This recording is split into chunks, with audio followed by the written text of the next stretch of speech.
আমাদের এই প্রেজেন্ট সিচুয়েশনে ব্যথামুক্ত ডেলিভারি বা পেইনলেস নর্মাল ডেলিভারি এখন খুব পপুলার। প্রেগনেন্সি বা ডেলিভারি এই শব্দটা মাথায় আসলেই প্রথমে যে জিনিসটা সবার মাথায় আসে সেটা হচ্ছে ব্যথা, পেইন। একটা মেয়ে প্রেগনেন্সি থেকে ডেলিভারি পর্যন্ত আমার ধারণা যে সর্বক্ষণে চিন্তা করতে থাকে যে আমার তো ডেলিভারি হবে এবং ব্যথা হবে, সেটা আমি কিভাবে সহ্য করব। আমরা আমাদের আত্মীয় স্বজন, বন্ধু বান্ধব, পাড়া প্রতিবেশী সবার কাছ থেকে, যারই কাছ থেকে পরামর্শ নিই না কেন, সবাই এই ব্যথাটা সম্পর্কেই বলতে থাকেন। তো যার জন্য একটা মায়ের মধ্যে প্রথম থেকে এই ভীতিটা সঞ্চার হয় যে আমার তো প্রচণ্ড পেইনের মধ্যে দিয়ে যেতে হবে। তো আমার মনে হয় যে প্রেগনেন্সিতে আসলে কি চিন্তা করা উচিত যে pregnancy is a blessing from the Almighty. আমি এই পুরো ম্যাজিক্যাল জার্নির একটা পার্ট হতে যাচ্ছি, এই মিরাকল প্রসেসের একটা পার্ট হতে যাচ্ছি এবং আমার মাধ্যমে একটা নতুন প্রাণ পৃথিবীতে আসবে। আমার মনে হয় এই চিন্তাগুলো যদি মায়ের মধ্যে থাকে তাহলে কিন্তু পেইন পারসেপশন বলেন, পেইন টলারেবল ক্ষমতা কিছুটা হলেও বেড়ে যায়।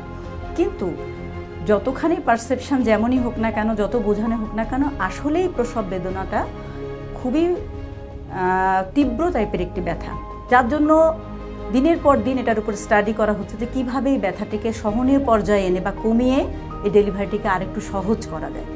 তো আমি বলবো যে এখনকার মায়েদের জন্য এটা বিরাট বড় একটা সুযোগ, বিরাট বড় একটা ব্লেসিং যে আমাদের এখন পেইনলেস ডেলিভারি বা ব্যথামুক্ত নর্মাল ডেলিভারির ব্যবস্থা রয়েছে।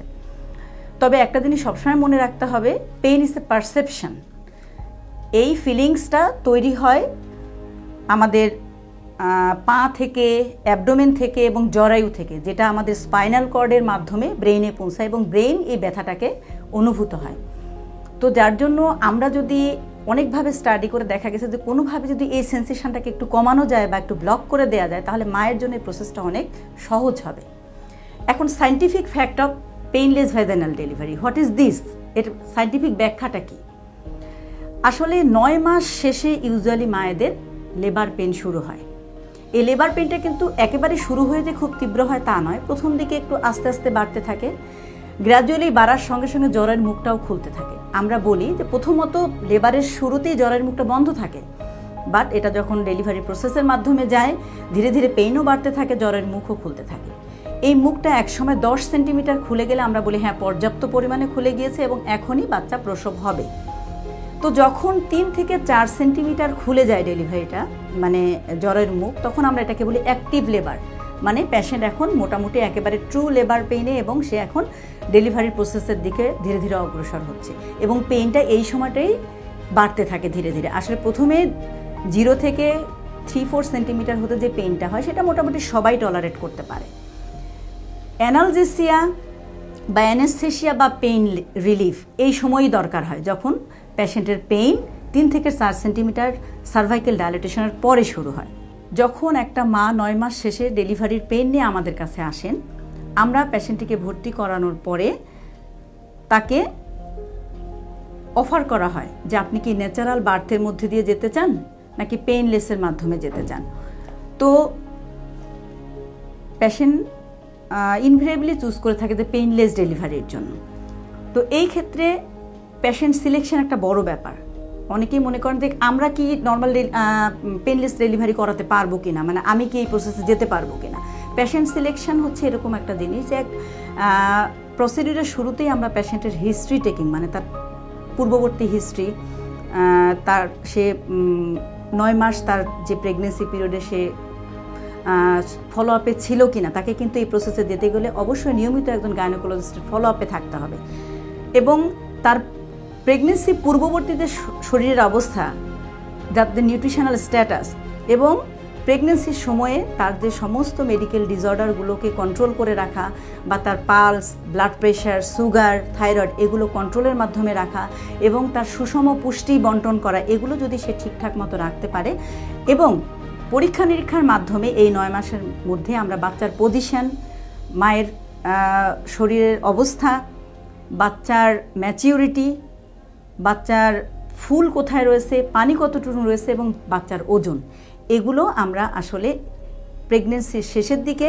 কিছু পরীক্ষা নিরীক্ষার মাধ্যমে এবং এক্সামিনেশনের মাধ্যমে তাকে সিলেক্ট করা হয়ে গিয়ে থাকে যে হ্যাঁ আপনার নর্মাল ডেলিভারি হওয়ার সম্ভাবনা রয়েছে। এখন অনেকেই বলতে পারেন যে এতে কি বাচ্চার কোনো ক্ষতি হয় না, মায়ের কোনো অসুবিধা হওয়ার কথা নয় কি? আমরা এটা 100% গ্যারান্টি দিয়ে বলতে পারি যে এই অ্যানেস্থেটিক এজেন্ট বা এই ইপিডুরাল অ্যানাস্থেসিয়া বাচ্চার কোনো ধরনের ক্ষতি হয় না এবং মায়েরও কোনো ক্ষতি হয় না। এখন এর অনেকগুলো, তাহলে সুবিধাটা কি? আপনারা অনেকগুলো সুবিধা এর মাধ্যমে পেলেন। কারণ হচ্ছে যে কোনো ধরনের ব্যথা ছাড়াই আপনি একটা ডেলিভারি হলো আপনার, নাম্বার 1। নাম্বার 2, কোনো কারণে যদি সিজারিয়ান লাগে 24 ঘন্টা অবশ্যই সেই হসপিটালে এই ফ্যাসিলিটিস থাকতে হবে যেখানে এই পদ্ধতিটি আমরা করব। তাহলে এই যে আমি তার পিঠের মধ্যে একটা ছোট্ট ক্যানুলা দিয়ে একটা ক্যাথেটার করে রেখেছি, এটার মাধ্যমেই কিন্তু তাকে আমরা অজ্ঞান করতে পারবো। তাকে আলাদাভাবে কোনো প্রিক বা আলাদাভাবে কোনো ব্যথা পেতে হবে না, এটা দিয়েই তাকে আমরা অ্যানেস্থেসিয়া দিতে পারবো যদি সিজারিয়ান ডেলিভারি লাগে। অনেক মায়েদের ক্ষেত্রে হার্টের অসুবিধা থাকতে পারে, হার্ট ডিজিজ থাকে, অনেকের হাই ব্লাড প্রেশার থাকে। তো সেই ক্ষেত্রে আমরা যাদের এই পেইনলেস দিলে তাদের এই পেইন ফিলিংসটা না হওয়ার কারণে তারা অনেক বেশি বেটার ফিল করে এবং তাদের ক্ষেত্রেই এই প্রসেসটা অনেক বেশি অ্যাডভান্টেজ রাখে। তবে এখন অনেকেই বলে যে কোনো অসুবিধাই কি এখানে হয় কি না।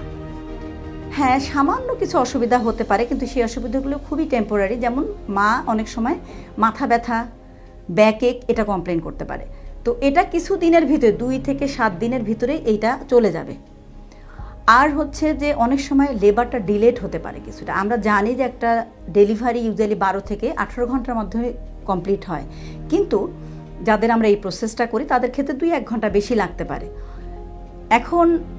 এবং পুশিং যে ইফেক্টটা, এটা মা অনেক সময় ফিল করতে পারে না, সে বুঝতে পারে না যে আমার এই পুশিং ইফেক্টটা আসছে, তো ও দিতে পারে না, যার জন্য আমাদেরকে ডেলিভারি করার সময় অনেক সময় কিছু অ্যাসিস্ট্যান্সি নিতে হয়।